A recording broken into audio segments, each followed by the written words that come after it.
Hasret ateşi bitmiyor, hasret bitmiyor. Gündüzüm karanlık, gecem karanlık. Doğmuyor bize güneş doğmuyor. Oy hasret,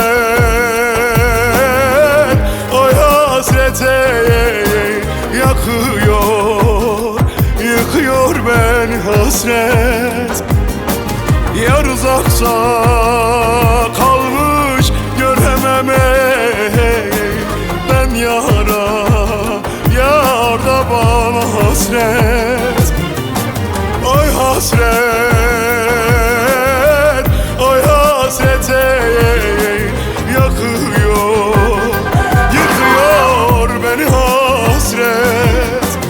Yollarım kapanmış gidemem ben yara, yar da bana hasret.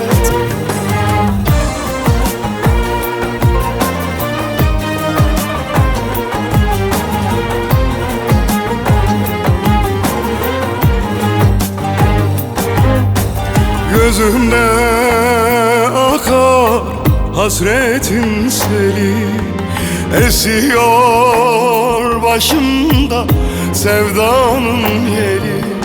Hasretim bana biçmiş kefeni, yaşayan ölüye döndürmüş beni.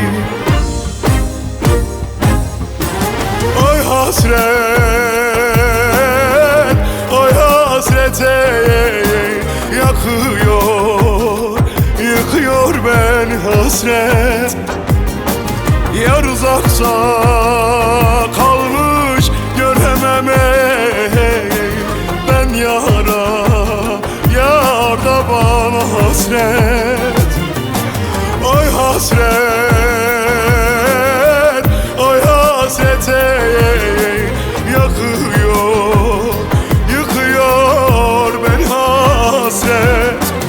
Yollarım kapanmış gidemem ben yara, yar da bana hasret. Oy hasret,